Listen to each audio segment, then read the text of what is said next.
Agradecemos a Dios por esta oportunidad que nos da de poder estar reunidos en su nombre. Voy a invitarles, amados hermanos, a orar, pedir a Dios su dirección para que Él hable a nuestras vidas por medio de su palabra. Les invito a orar.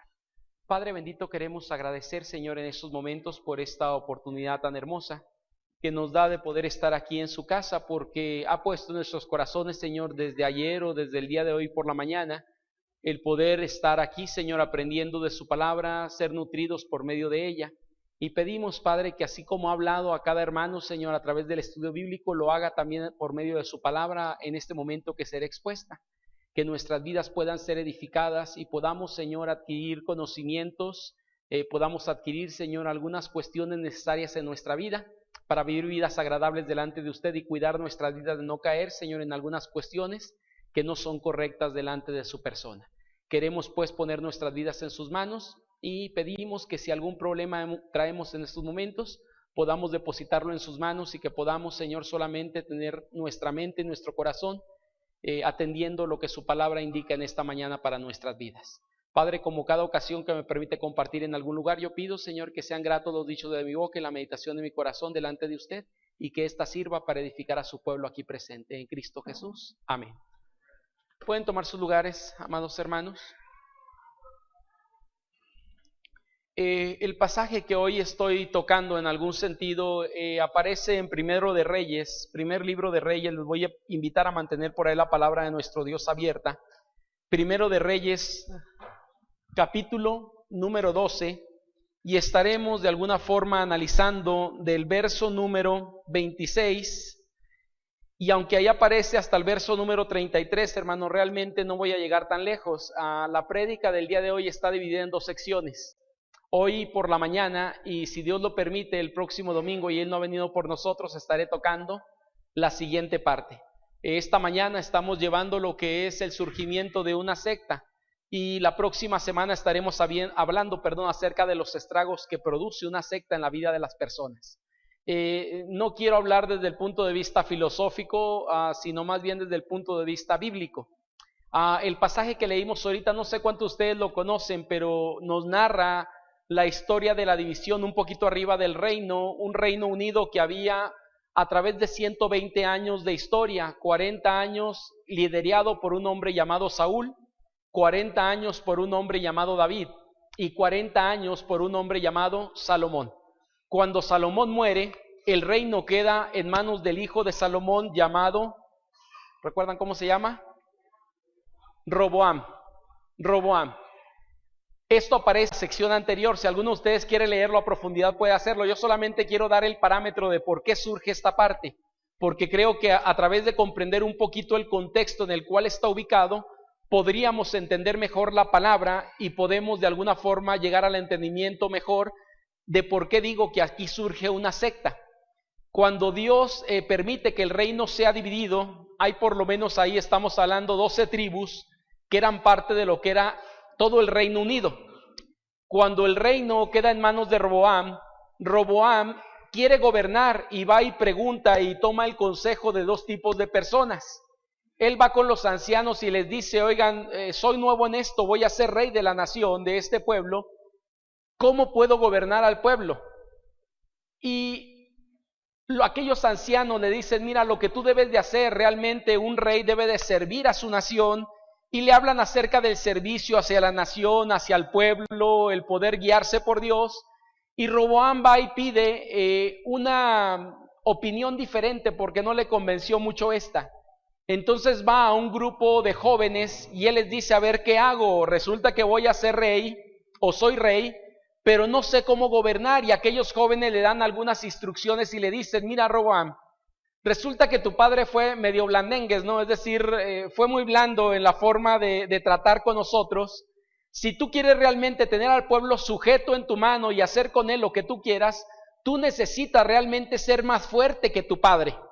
Entonces, que tu dedo sea como el brazo de tu padre sobre el pueblo, cárgales impuestos, añádeles esto, añádeles aquello.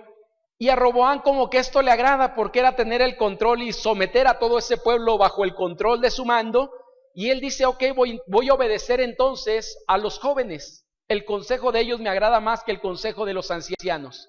cuando él toma este consejo y empieza a liderar al pueblo bajo este estricto régimen que él está imponiendo, resulta que varias de las tribus del pueblo no les gusta la forma como están siendo tratadas porque no habían sido los reinos anteriores parecidos a este. ¿Y qué sucede ahí? Hay una división dentro del reino. 10 tribus se van hacia un lado y 2 tribus se van hacia un lado. En esa división que encontramos, lo que conocemos dentro de la Biblia como el reino del norte y el reino del sur, se da esta división. Y resulta que interviene ahí un personaje del cual hoy quiero hablar, un personaje parecido a Roboam, pero este se llama Jeroboam. Es decir, el nombre es muy parecido, no es muy diferente. Por eso ahorita que pregunté quién fue el primer rey o quién era el hijo de Salomón, algunos dijeron Jeroboam porque se confunden los nombres ahí. Jeroboam estaba exiliado o había salido de este país y había estado fuera. Cuando estas 10 tribus o esta parte del reino se divide, mandan buscar a Jeroboam y le dicen: Jeroboam, queremos que vengas y seas parte de nuestra nación y te damos el reino de las 10 tribus que hay para que tú gobiernes sobre ellas. Y yo te pregunto, ¿a quién le dan pan que llore? No dicen por ahí el dicho. O sea, él dice: para mí perfecto, o sea, yo voy y me hago cargo de ese reino. Él llega y se da cuenta de algo. Él dice: resulta que en Jerusalén está el centro de adoración de todos los judíos. Por lo tanto, la gente de mi reino va a ir a adorar a Jerusalén, y al ir a adorar a Jerusalén puede ser que su corazón se doblegue y se sujeten al rey que tenían antes, que era Roboam, y regresen a ese reino, y me voy a quedar sin vasallos, es decir, sin parte de mi reino. ¿Qué hago? Y empieza entonces Roboam a pensar por su cuenta qué hacer para establecer algo diferente para que la gente no se vaya. Es decir, permanezca esa gente con él.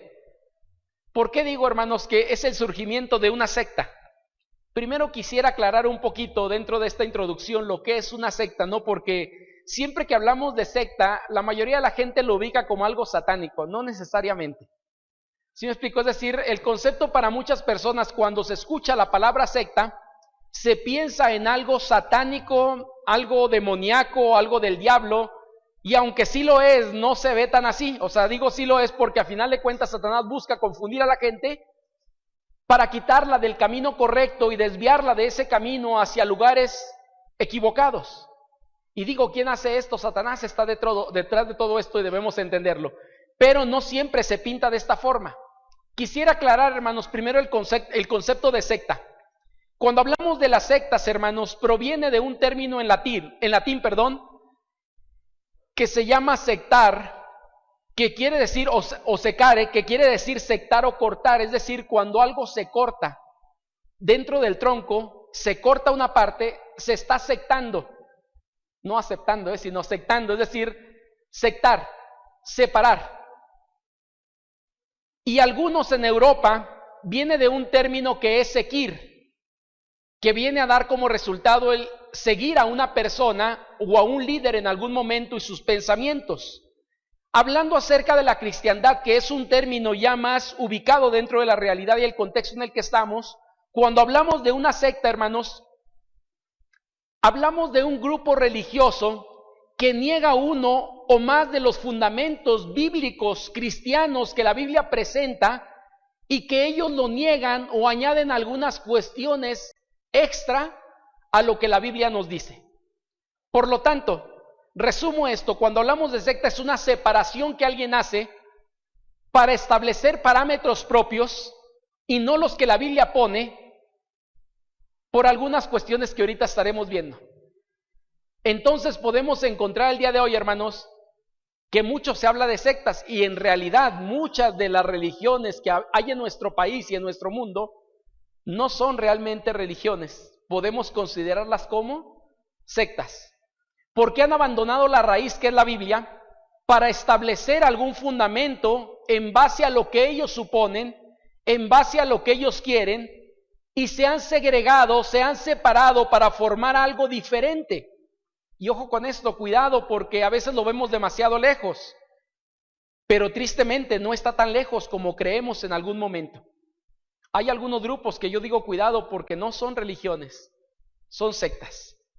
Y hablando religión en el buen concepto, hermanos, que la Biblia nos da, porque dice la Escritura que la única religión verdadera es esta, y nos habla de las cualidades de esa religión, aunque a muchos no nos gusta decir que somos parte de una religión, bíblicamente sería el término, pero entendemos que es una relación con Dios, ¿no? Cuando hablamos de esto, entonces, por lo tanto, te voy a invitar a que veamos en este pasaje, querido hermano, en Primera de Reyes, capítulo 12, versículos 26, solamente voy a llegar en esta primera parte de esta predicación, o en esta predicación completa, que es una parte de toda la predicación completa, que son dos. Solamente estaré tocando versículo 26, 27 y la primera parte del 28. Es decir, hay muchas cosas que tal vez pudiéramos hablar acerca de ello, y solamente quiero llegar a estos 3 versículos porque muestran, me parece categóricamente y explícitamente, lo que es el surgimiento de una secta, los fundamentos y las razones por qué las sectas van apareciendo a lo largo de la historia. El pasaje me parece que habla un poquito acerca de ello. Si podemos entender lo que hay en el pasaje, creo que podemos aplicar esto a cualquier grupo religioso o secta que se ha separado de la verdad bíblica para poner argumentos, para poner fundamentos emanados de las personas y no de Dios. Voy a invitarte a que vayamos por ahí al capítulo 12 y encontramos por ahí lo siguiente, hermanos. El título que le da Reina Valera a esta sección lleva por título que dice el pecado de Jeroboam. Es interesante lo siguiente, el pecado de Jeroboam no solamente es un pecado de Jeroboam, se lleva a las otras 10 tribus a hacer lo mismo que él está haciendo, a prostituirse contra Dios hablando espiritualmente, apartarse de la verdad que Dios había establecido, y no es algo que solamente afecta a una persona. Estamos hablando que hay una afectación para miles de personas que conformaban parte de estas tribus que se van en el reinado que Jeroboam establece. Verso 26, queridos hermanos, dice por ahí lo siguiente: y dijo Jeroboam en su corazón, ahora se volverá el reino a la casa de David. ¿Recuerdan lo que les decía ahorita? Lo que él empieza a pensar es lo siguiente. Él dice, la gente va a ir a adorar a Dios al lugar donde se encuentra el templo. Recordemos que aquí todo está establecido, hermanos. En el reinado de Salomón se había establecido el majestuoso templo para Dios. Salomón había terminado este templo, que invierte aproximadamente como unos 7 años en construir. Y el templo estaba en su mayor apogeo en ese momento. La adoración a Dios era algo palpable. No había tanta idolatría dentro del pueblo. Y el templo está en funciones en ese momento.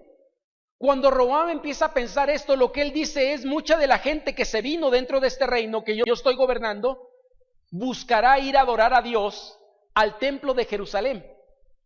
Y resulta que a lo mejor a él le puede surgir el amor hacia la patria, la nostalgia, y ese pueblo puede intentar regresar a ese reino. Entonces Jeroboam, ¿qué es lo que dice? Empieza a pensar y planea todo un plan completo sobre qué hacer para que esa nación o esos pueblos no se regresaran hacia lo que era el reino unido que antes se tenía. Es interesante aquí notar esto, hermanos, y quiero recalcar lo que dice ahí. Y dijo que Jeroboam, ¿en dónde? En su corazón. Si podemos notar esto, hermanos, creo que esta es la primera característica de una secta. Una secta no nace en el corazón de Dios, nace en el corazón del hombre.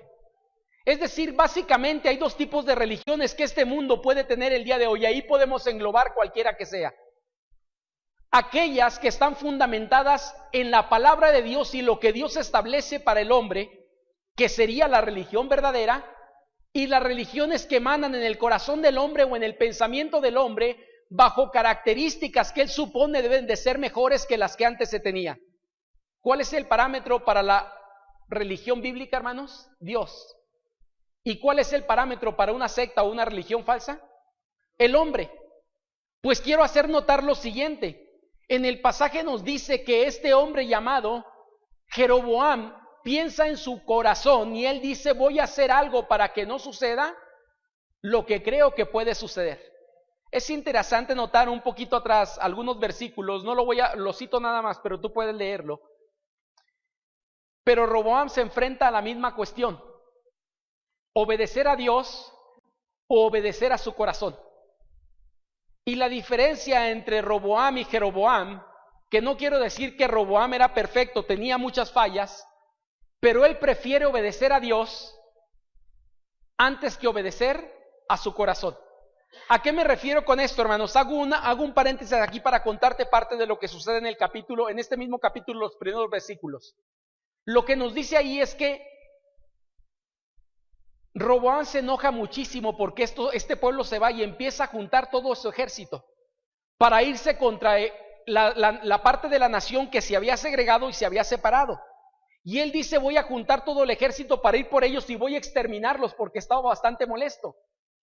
Pero Dios le envía a un profeta, el cual le dice, Roboam, no debes de hacer esto. Yo permití, le dice Dios, lo que sucedió y tú respeta lo que ha sucedido. Quédate con las tribus que se quedaron contigo y la gente que está contigo para gobernar y deja que Jeroboam se vaya. Y en ese momento Roboam entiende que lo que está escuchando son palabras de Dios y él obedece al siervo de Dios que Dios manda y simple y sencillamente se sujeta. Pero aquí lo que podemos encontrar, hermanos, con Jeroboam es que Jeroboam no se quería sujetar a la ley de Dios. Jeroboam quería en algún sentido sujetarse a su propio pensamiento, a lo que emana de su corazón, y establece algunos patrones que constituyen una religión nueva para el pueblo de Dios. Ahora, hay una parte aquí interesante. Jeroboam, hermanos, era parte del pueblo judío. Él conocía todo el Antiguo Testamento. No podemos evitar esta parte de suponer y decir es que Jeroboam no conocía quién era el Dios verdadero. No, realmente Jeroboam había sido creado como judío porque era judío, se había apartado parte del pueblo para irse a un lugar extranjero, pero él conocía los fundamentos de la religión judía, del Dios de los judíos y de todas las prácticas que los judíos tenían porque era un judío. Esta parte me parece interesante, porque a pesar de ello, hermanos, él no decide obedecer a lo que Dios había establecido, sino decide obedecer a su cabeza y a su corazón, que le dictaba hacer algo nuevo y diferente por miedo a que el pueblo se fuera de sus manos. Y sabes que este es un problema para muchos de nosotros. Yo creo que cuando hablamos de sectas, no solamente estoy hablando de prevenir a grupos religiosos que llegan trayendo nuevas cuestiones que están fuera de la Biblia, sino estoy hablando aún de protegernos a nosotros mismos de nuestro propio pensamiento, de nuestro corazón, porque Dios dice que mis pensamientos no son vuestros pensamientos. Y si hay algo perverso en este mundo es el corazón del hombre, porque no solamente es perverso, sino genera perversiones, al igual que Jeroboam, está generando una perversión en su corazón para distraer al pueblo de Dios y enfocarlo hacia sí mismo. Él empieza a pensar entonces en ello. Sabes, querido hermano, lo que aquí podemos encontrar también es que el hombre ya sabía lo que Dios quería, pero prefiere escuchar su pensamiento a escuchar lo que Dios había establecido. Ahora, esto lo sabemos porque lo hemos mencionado tanto en estudios como en prédicas. ¿Qué tanto conocía un joven o un niño judío a los 12 años de edad? Estaba obligado, hermanos, a conocer por lo menos el Pentateuco casi completito y gran parte de secciones del de memoria. Estaba obligado a conocer varias cuestiones de lo que ya se tenía en ese momento escrito. Posiblemente hay muchos libros que todavía no se escriben. Recordemos que apenas estamos hablando en Primero de Reyes, es decir, hay muchas cosas que todavía no suceden. Pero lo que en ese momento el pueblo tenía era los primeros 5 libros de la ley o el Pentateuco. Y yo te pregunto, ¿qué es lo que el Pentateuco prohibía? La idolatría. Jeroboam lo sabía, pero él prefiere obedecer el corazón suyo que lo que la palabra de Dios le decía. Siempre, hermanos, las sectas son el invento de los hombres basado en su propio raciocinio porque cree que su pensamiento es superior a lo que en la Biblia aparece. Y mucha de la gente hoy en día busca establecer su religión en base a su pensamiento, a lo que le parece que es lógico, lo que es racional para él, y empieza a establecer algunas cuestiones en su vida basada en ello. Cuando hablamos de las sectas es una realidad. Puedes buscar cualquiera de ellas Y según ellos surge de un raciocinio, de un pensamiento. Y es interesante porque muchas de ellas están totalmente torcidas, pero ellos no pueden darse cuenta de lo que están viendo dentro de ellas. He compartido esto en algún momento, hermanos, pero yo no sé si tú sabías, pero hay una religión aún que se llama maradoniana, que cuenta, bueno, hace algunos 15 años o 20 atrás, contaba con más de 20,000 seguidores a nivel mundial. Hoy en día no sé cómo esté, pero esa religión maradoniana, ¿sabes a quién es el Dios para ellos? Maradona. Ahora, ¿por qué surge esto? Porque para algunos fue el mejor jugador de fútbol. Y hay dichos que la propia religión inventó. Hay canciones que le compusieron a este hombre. Y tristemente ellos no son capaces de ver lo errados que están, pero en su lógica, para ellos se supone que tiene una lógica adorar un personaje que es bueno en el fútbol. Tristemente están confundidos, como hay muchas sectas, porque podemos hablar de muchas que se han generado y que su fundamento, hermanos, no está en la Biblia. Está en el pensamiento de una persona que llevó a establecer algo como una prioridad y un pensamiento fijo. Y te pongo un ejemplo de ello en nuestro México. Tal vez México, no sé si tú sabías, pero una de las religiones propias de México que ha sido exportada a otros países es la Santa Muerte, o la Niña Blanca, como algunos le dicen, más cercano a Tepito. ¿Sabes? Esta religión tiene su base en un fundamento para la gente que es el miedo a la muerte.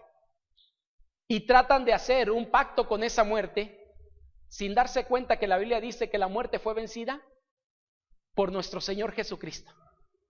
O sea que voy con ello, para ellos les suena lógico, es decir, tengo miedo a morir, pacto con ella, porque es un pacto lo que se hace, para que esto no pueda tocarme y permita largos días. Lógicamente en su pensamiento tiene una lógica, pero bíblicamente está totalmente fuera de lógica, porque la muerte fue vencida por Jesucristo. Y Pablo nos dice en el capítulo 15 de Primera de Corintios, ¿dónde está, oh muerte, tu aguijón, y dónde, oh sepulcro, tu victoria?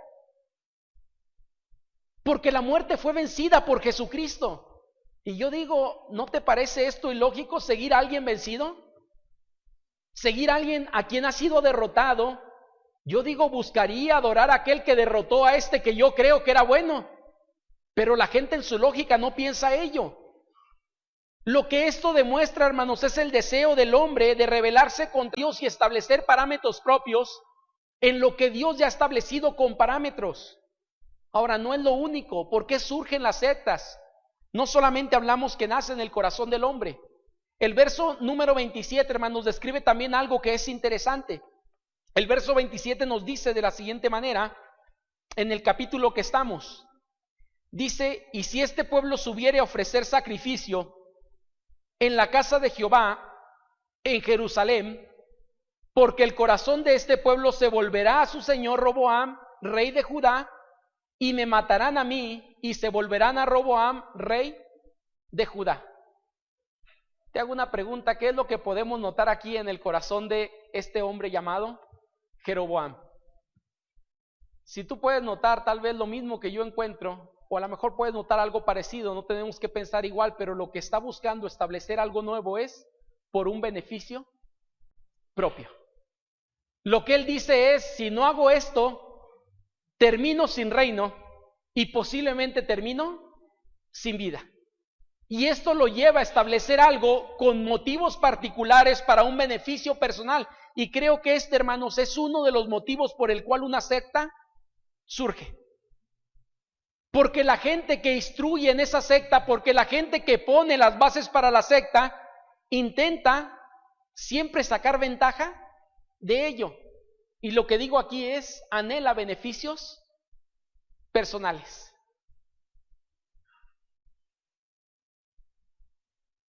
Mira, para esto sería hasta bueno ver algunos de ellos, ¿no? Pero no es una clase de sectas, ahí sí veo todo lo que tengo que ver cuando doy sectas, pero aquí no veo todo eso.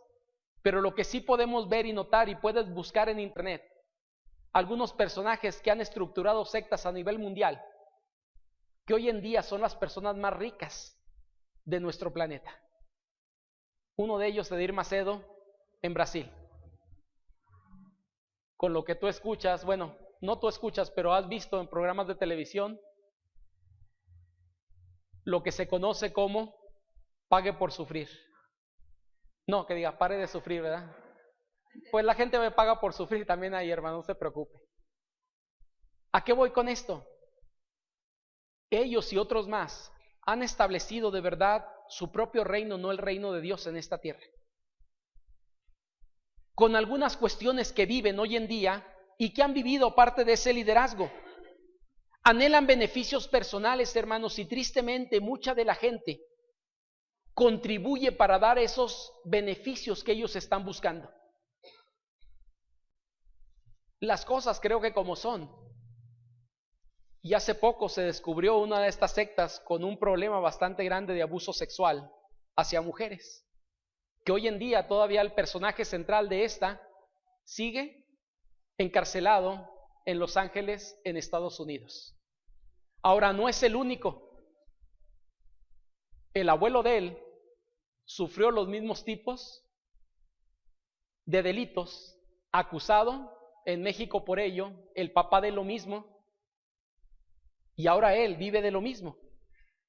Ahora, ¿por qué a los demás no lo tocaron? Porque los demás, pues tristemente la corrupción en México ha logrado impactar algunas esferas bastante altas, pero estoy hablando de algo que se conoce como la luz del mundo. Si ustedes quieren ver el reino de esta luz del mundo, pueden ir a Guadalajara, y en Guadalajara existe una ciudad dedicada a esta secta y al iluminado de ellos. Cuando hablamos de esto, hermanos, ¿por qué lo menciono? Porque un problema para él tiene que ver con la parte de la sexualidad, el abuso de infantes, de señoritas y de mujeres dentro de esta religión que en algún momento estaba floreciente, en algún momento tenía algunas cuestiones y se vivió dentro de ello. Jeroboam intenta sacar ventaja, hermanos, y establecer nuevas reformas a lo establecido. ¿Por qué? Porque le convenía hacer esto. Él estaba viendo cercano que el pueblo podía, su corazón doblegarse, estaba viendo que había la posibilidad de que el corazón de la gente pudiera ser nostálgico y regresar hacia el reinado que ellos tenían antes y a la línea real que venía por medio de David, después Salomón y después Roboam. Entonces él dice, voy a perder el reino y posiblemente este pueblo me quita hasta la vida. Necesito estructurar algo para protegerme a mí mismo, dice Jeroboam. Y es lo que hace según el pasaje. Muchas personas, hermanos, tienen deseos del poder y control y buscan alcanzarlo a través de dirigir algún grupo en algún momento. ¿Sabes que la mayoría de las sectas tienen que ver con esto?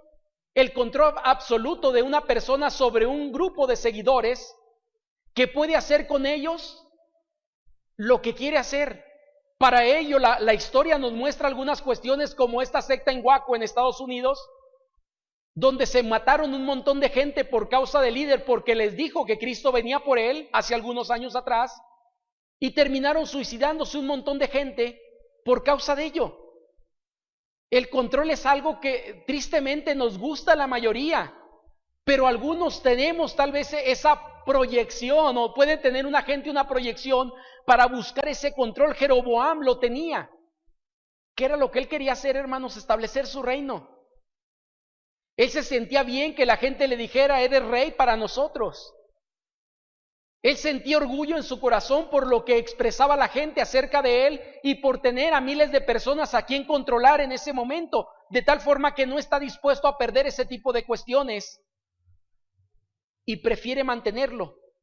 La mayoría, hermanos, de las sectas buscan el tener la seguridad en sí mismo y no sobre la Biblia. ¿Por qué digo esto? Porque la mayoría de las sectas o quitan o ponen a la Biblia. ¿Y sabes por qué lo hacen? Para obtener un control. Porque el control prefieren tenerlo ellos que dejarlo en manos de Dios. Para esto lo que quiero decirte o lo que muestro a través de ello es, las sectas añaden algo más. Y hay sectas hoy en día que predican que la salvación puedes alcanzar siempre y cuando te comportes de esta manera, siempre y cuando salgas a compartir tantas horas a la semana. Y uno diría, no, hay personas que decimos luego, es que si tuviéramos los pies de los testigos de Jehová, dicen algunos. Yo digo, entiende lo siguiente, ellos no lo hacen por amor, lo hacen por miedo. Hay mucha gente que actúa por el miedo que el líder genera dentro de ellos. Porque si no hace lo que dice, la persona pierde salvación, no alcanza salvación, pierde bendición, la maldición de él está sobre él. Cuestiones fuera de la Biblia, pero es la forma como la gente expresa el control y busca mantener ese control sobre las personas. Pues Jeroboam, hermanos, no era diferente. Él buscaba establecer este miedo con la persona, o tenía miedo a que lo mataran, y él entonces, por esos beneficios personales, establece algo nuevo para el pueblo en ese momento. Quienes buscan, hermanos, establecer beneficios propios, están buscando la autosatisfacción. Y yo quiero decirte algo, la autosatisfacción no es algo de lo que la Biblia nos habla. Si la Biblia nos habla acerca de algo, sería el sacrificio personal y no la autosatisfacción. ¿Por qué digo esto? Porque la Biblia no lo dice. Jesús nos hace el llamado y Él dice, quien quiera venir en pos de mí, niéguese a sí mismo, tome su cruz cada día y sígame. No nos dice será el mejor lugar para estar en el sentido de comodidades. Cada persona que tiene un encuentro personal con Jesucristo en el Nuevo Testamento fue llamada a abandonar todo lo que tenía por ese reino que Jesús estaba implantando en su corazón. Pero resulta que mucha de la gente hoy en día a través de las sectas está buscando el beneficio personal de establecer su propio reino para autosatisfacer algunas necesidades que él cree tener de todo índole y de todo tipo de cuestiones, como pueden ser económicas, pueden ser sexuales, pueden ser de aceptación, pueden ser de control o de poder, de cualquier tipo de cuestiones estamos hablando, pero se siente una autosatisfacción para ellos. Y Jeroboam, hermanos, es lo que estaba buscando a través de ello. Quiero ir a la última parte de esta prédica. Y en el verso 28, inciso A, hay algo que aparece por ahí, hermanos. Nos dice por ahí que habiendo tenido, ¿qué? Consejo. Hizo el rey 2 becerros, ¿qué? De oro. Ahora, hermano, no sé si te parece un poquito ilógico esto, pero ¿con quién consulta o con quién creemos que puede consultar Jeroboam?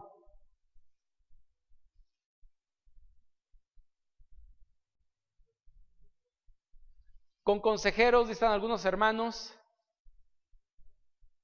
Yo creo una cuestión, ¿no?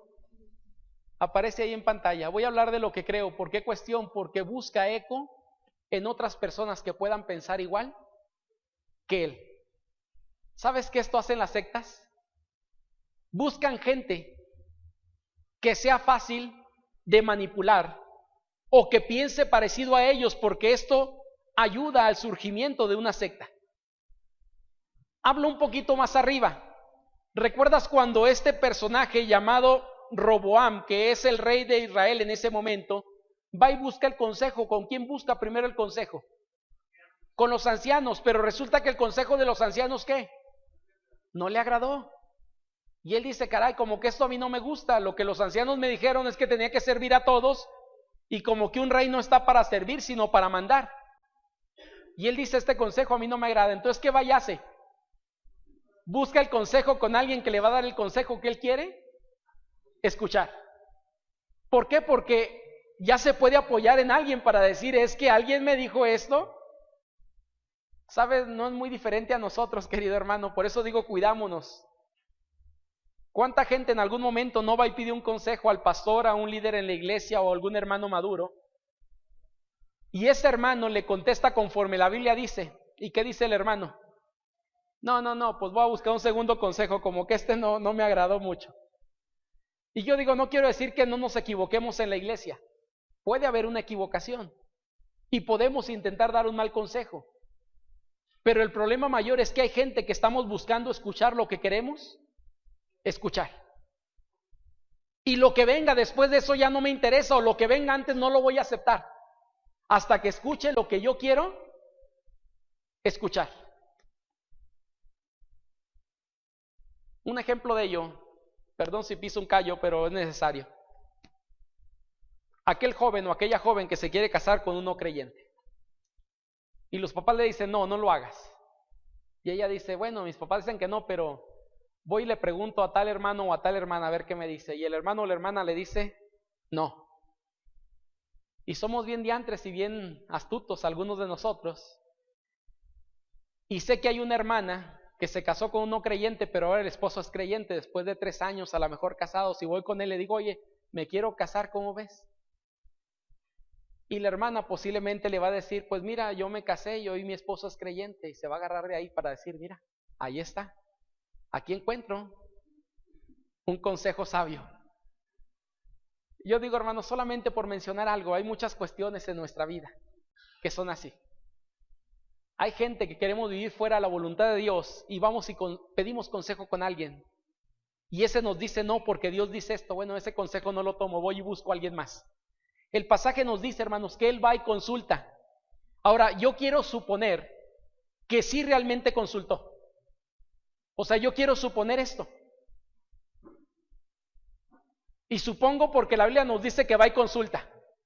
Pero el asunto no es si consulta o no consulta, sino con quién consulta para llegar a una determinación. Imagínate, un judío diciéndole al rey, hazte 2 becerros de oro para que la gente vaya y adore a los becerros. Es más, lo que dice el versículo 28, hermanos, es más grave. Eso lo voy a tocar la próxima semana. Porque le dice, después de hacer los 2 becerros en el verso 28, ¿qué es lo que les dice según lo que entendemos ahí o lo que leemos? Le dice, bástate, habéis subido a Jerusalén, he aquí tus dioses, oh Israel, los cuales te hicieron subir de la tierra de Egipto. Ahora, hermano, ¿no te parece esto aberrante? O sea, ¿en dónde pudo encontrar un consejo así?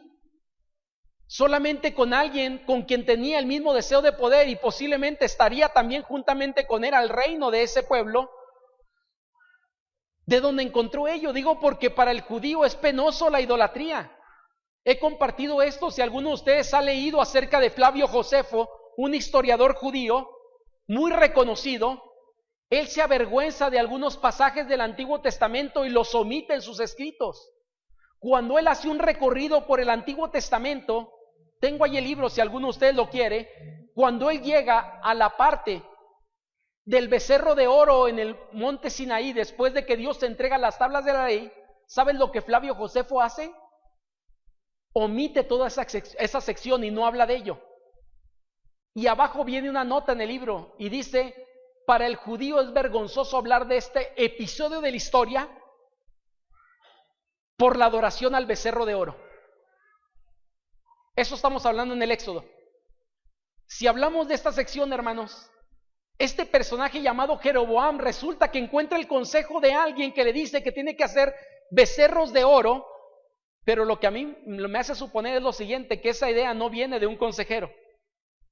Esa idea viene de él mismo, porque él fue quien comenzó a planear. Recuerden lo que él dice, tengo que hacer algo para que la gente no se vaya. Y él lleva la idea y solamente la implanta con otra persona. Y la persona le dice, sí, hazlo Jeroboam, yo creo que es lo mejor que puedes hacer para que la gente no se vaya. Y él dice, entonces establecemos esto. Cuidado con ello, hermanos. Cuando hablamos acerca de las sectas, esa gente y también nosotros en algunos momentos siempre buscamos personas que piensen y alienten nuestros propios pensamientos. Mira, nos conseguimos hasta amigos de esta forma. O sea, ¿a qué me refiero con esto? Si la hermana Lupita a mí me cae mal, perdón, hermana Lupita, no me cae mal, pero es un ejemplo nada más por la familiaridad. Busco algunas personas a quien también la traigan contra ella.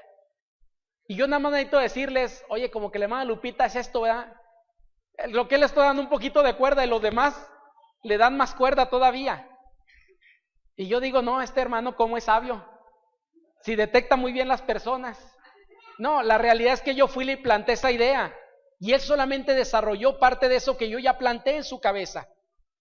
Lo que Jeroboam me parece que hace es esto, Jeroboam, va y planta un pensamiento, encuentra la respuesta a ello y él dice, entonces hagamos 2 becerros de oro para que el pueblo pueda adorarlos. ¿Sabes? Un problema para la mayoría de la gente es que somos muy manipulables por los demás, porque preferimos hacer caso a las personas que a lo que Dios ha establecido. Preferimos quedar bien con la gente a quedar bien con Dios. Y yo estoy convencido de alguien que si él hubiera pedido el consejo y la otra persona hubiera querido quedar bien con Dios, él le hubiera dicho: no puedes hacer ningún becerro de oro. Eso ya fue vergonzoso lo que hicieron nuestros antepasados al salir de Egipto. No podemos volver a repetir eso. Pero seguramente él escucha el consejo de alguien que está buscando el mismo control que él. Y él dice: entonces le damos para adelante a lo que hemos planeado. Porque ya encontré a alguien que va a sustentar esto que yo digo. Y debemos de entender que en toda secta hay dos tipos de personas: aquel que engaña y aquel que está sinceramente engañado dentro de ellas. Es decir, hay una mente perversa que formula todo este tipo de cuestiones, y hay gente que cree con todo su corazón y está ciega a ver la realidad y está sinceramente engañada. Ahora, sinceramente, hermanos, tanto uno como el otro se van al infierno. No puedo decir que uno es menos culpable que el otro, porque delante de Dios el idólatra es idólatra. No hay un grado de mayor idolatría y un grado de menor idolatría. No hay un pecado mayor y un pecado menor. El pecado es pecado. La falla delante de Dios es falla, y el no tener relación con Dios, no importa si estás engañado o vives engañando, espera el mismo lugar, y el lugar es el infierno. Cuando hablamos acerca de esto, hermanos, por eso quise hablar de este tema. A lo mejor alguien pudo pensar: pastor, ¿y por qué tocar este tema? Porque creo que es algo necesario para poder protegernos de bastantes grupos religiosos, que no todos ellos están basados en la Biblia, sino que son sectas, y poder tener protección contra ellos. Pero también, queridos hermanos, los puntos que toqué ahorita aplican para nuestra propia vida. Tengamos cuidado de nosotros mismos. Cuando Pablo escribe por ahí a Tito o Timoteo, él le dice: ten cuidado de ti mismo, no solamente de la doctrina, sino también ten cuidado de ti. Y creo que es un llamado a todo creyente. Tengo que tener cuidado no solamente con lo que viene de fuera, sino con lo que puede emanar desde adentro hacia afuera. Porque una religión, hermanas, una religión nueva, una secta, hablando en el contexto negativo de una religión, no viene de afuera para adentro, surge de adentro hacia afuera. Y hay gente que va a seguir estos parámetros. Cuidado con ello. La invitación es: vivamos en base a lo que Dios dice y no en base a lo que alguien más dice que debe de ser.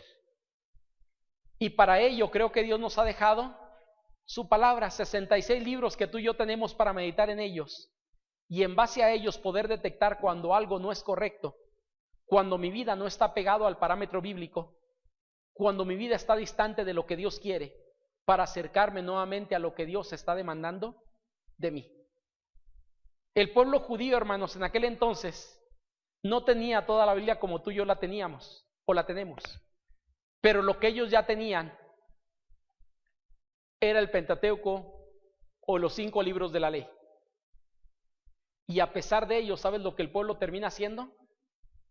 Siendo arrastrado por Jeroboam y aquellos que pensaban igual que él. La próxima semana, si Dios lo permite, estaré hablando acerca de los estragos que produce una secta. ¿Cuáles son las consecuencias que trae a la vida de la gente? Me gustaría orar y pedir a Dios dirección para nuestra vida, que Él nos ayude para poder discernir con sabiduría en base a su palabra cualquier cosa que pueda llegar a nuestras vidas o cualquier cosa que pueda surgir de nuestro corazón o nuestra mente. Oramos. Padre bendito, gracias damos, Señor, en estos momentos por esta oportunidad que nos da de meditar en su palabra. Gracias porque siempre que la abrimos, Señor, seguramente hay algo que usted quiere mostrarnos. Y en este mediodía no es la excepción. Su palabra nos ayuda a ver, Señor, que el surgimiento de una secta, Padre, tiene algunos principios básicos. Y tenemos que estar preparados para detectarlos cercano a nosotros o en algún momento, Señor, aún nuestra propia vida puede producir algo que no sea adecuado en base a su palabra. Permítanos que su Espíritu Santo nos ayude a protegernos del error, a guardarnos, Señor, de fallarle e ir en pos de algo diferente a lo que usted ha establecido en su palabra.